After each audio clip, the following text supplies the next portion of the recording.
Hi people, what's up? How you all doing? Welcome back to another exciting video. Today's video is just for jokes, comedy. We're going to really laugh a lot, okay? Today's video is from Jimmy Carr. It's titled Most Offensive Jokes.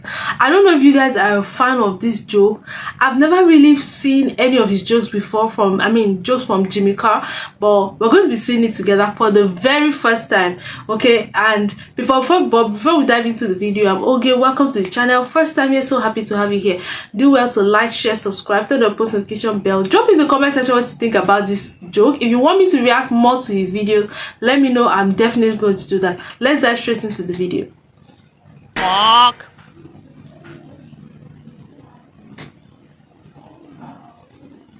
I often get asked after the show, the most common question after a show is, what's the most offensive joke? What's the worst joke? Now, I don't think I can tell you the most offensive joke, because I think offence is taken, not given. That's not just an expression. Okay. That is how it tends to work. Different people take offence at different things. So I can't tell you what the most offensive joke is. Okay. But we could see.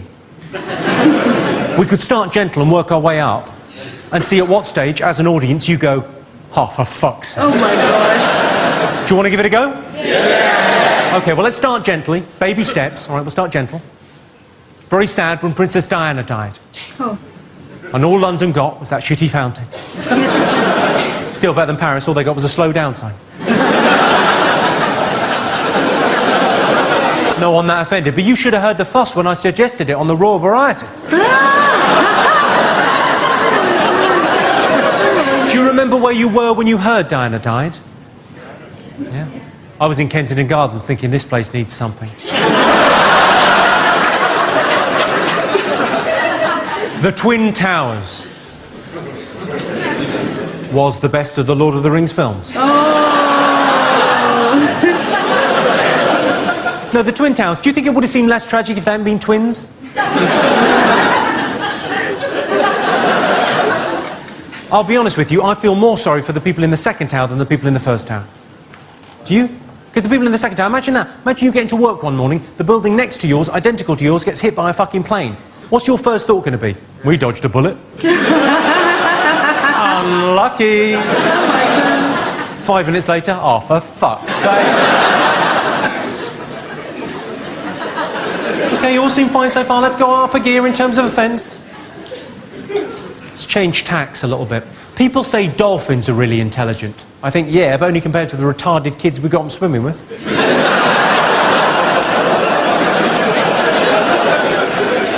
When a dog is on heat, it means it wants sex.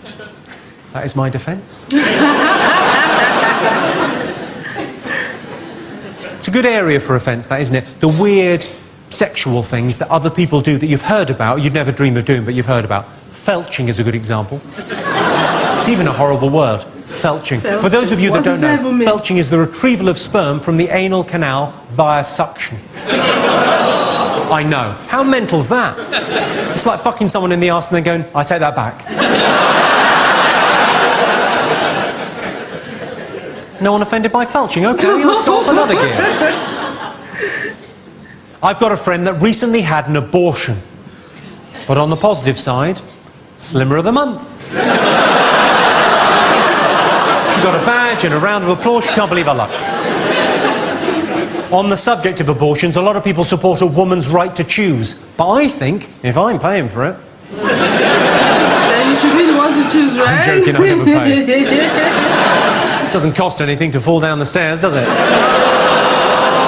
No, I'm offended. Some of these girls, I swear, they think I'm made of coat hangers. I'm offended.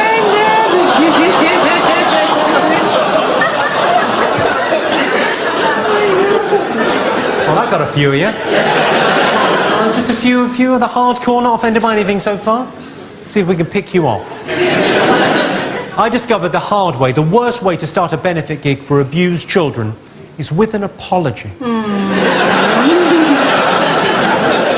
I said I was sorry, I don't see what the fuss was about. If men fall asleep directly after sex, why is it so difficult to catch a rapist?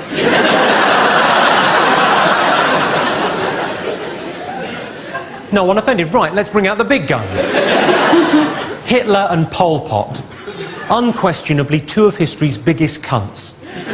But let's try and see the good in the bad. And both Hitler and Pol Pot managed to conduct an awful lot of medical research without hurting any animals.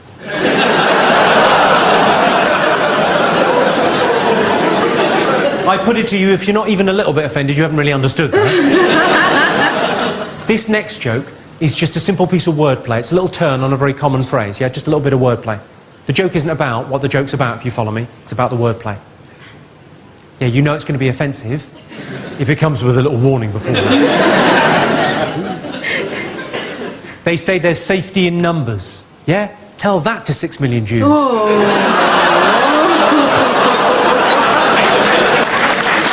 I got that joke. Really, London? Really? A round of applause? Because to my mind, that should be the most offensive joke, not just in the show, but in the world ever. Because content-wise, that's a joke about the worst thing that's ever happened. The Holocaust. 6 million lives taken by an industrialised killing machine, the Nazis. That's the worst thing in human history, and that's a joke about that. But it's not that offensive a joke. It's not anti-Semitic, it's not racist, it doesn't hate anyone. I mean, it's in bad taste. I'll give you that. Because it's taking lightly something very serious, and that's like the definition of bad taste. I put my hand up to bad taste. Obviously, I'll put my hand up like that, not like that. That's only going to make things worse. Never high-five a rabbi. Never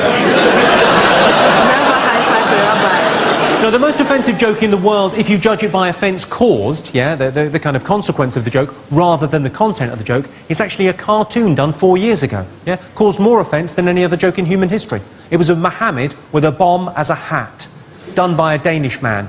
There was protesting all over the Islamic world. They don't like iconography at the best of times. They certainly don't like people taking the piss. So there was protesting all over the Islamic world. Some of those protests turned into riots. 3 Danish embassies burnt to the ground and 10 people lost their lives in rioting. All because of a joke about somebody's imaginary friend. Imaginary friend. I'll be honest with you, I think some of the Islamic world slightly overreacted. I think the Iranian government slightly overreacted. They decided to boycott all Danish products. Now, I'm not sure they were doing a roaring trade in pornography, beer and bacon before.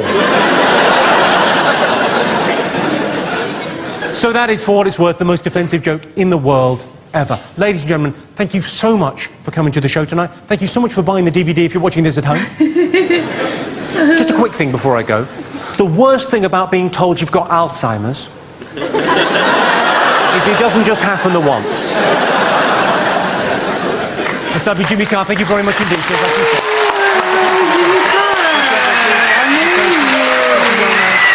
I am sure a lot of you guys are a fan of Jimmy Carr. No, his jokes are funny. His jokes are so hilarious. His jokes are funny. Oh my gosh. He was trying to get us offended. I was offended at the abortion part. Oh my gosh, he said a lot of things. I'm just trying to wrap my head around a lot of the things he said. Oh my gosh, if you actually paid attention to it, I'm sure you had a good laugh. This was actually so hilarious, very funny. I enjoyed watching Jimmy Carr. Let's know in the comment section if you're a fan of Jimmy Carr's comedy jokes. I'm sure some people would have found some of these things offensive. I'm not, even if I'm not British, I still wouldn't be offended by some of these things. They're just like, I mean, we know how comedians try to say the truth while they're trying to make a joke. You know what I mean? Yeah, but I mean, this is just pure comedy. Very funny. He was trying to get us offended, but trust us, we're just laughing because it was more funny than offensive. Do you understand what I mean? He took the story from the bottom to the top, and still everybody was just laughing away.